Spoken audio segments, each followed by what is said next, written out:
magikaw bende ber ka waseyo joma nyiri magik makamagi joko. Erokamano Joyce.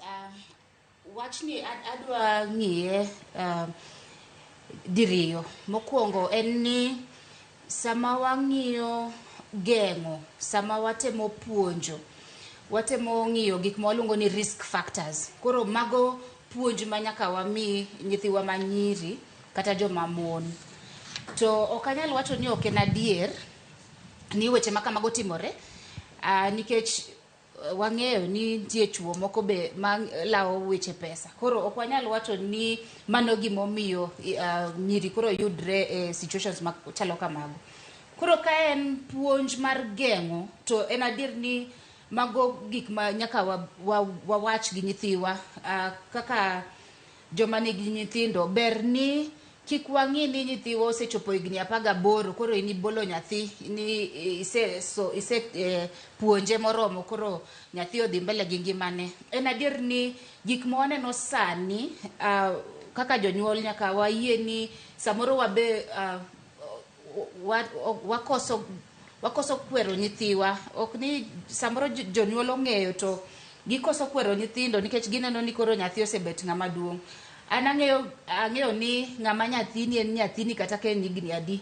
Koro kaka jonyuol be watem mana puonjo nyithiwa, watem hoyogi, watem ketogi machiegni, mondo ing'e ane ni nyathini odak kanye, otimo ang'o. Kata ka en e skul, wan wadhi skul to wang'eyo ni mane wan e skul tie nyithindo moko mane be tiyo.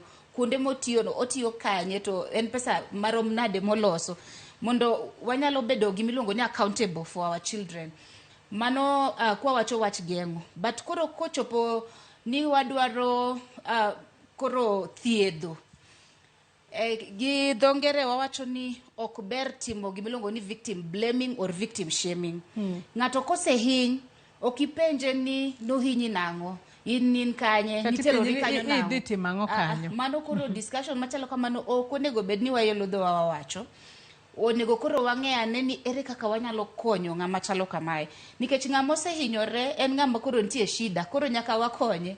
Koro mokwongo en ni watemo ng'iyo ane ni ere kaka noyudre kamae, mondo wathiedh weche machalo kamano. To gima duong', kata tinde polis, kidhi ka polis, ok oyiene polis penji ni in nobambi gotieno, ni wuotho gotieno nang'o, ok oyienegi.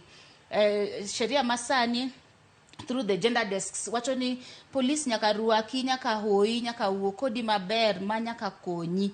Kidhi e court be sani wawacho gimoro iluongo ni survivor centered approach kata victim centered approach, ni ng'ama chalo kama oseyudre e situation machalo kama, ere kaka koro kaka court wanyakonye.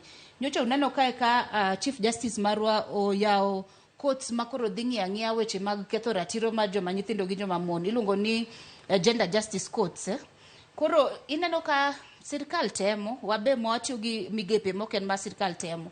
Koro watem mondo kik chal ka gima wakwedo nyithindwa gi. Giseyudore situations machal kamano, families gi oseyudore, ere kaka wanyalo support gi kaka community mondo bed ni giyudo justice. To ere kaka wanyalo puonjo nyithiwa mamoko kata joma mon kata joma chuo mondo kik giyudre e situations machalo kamano. Bendi biro bedo kileronwa ni ponono gin chike mage monego bed ni luwa.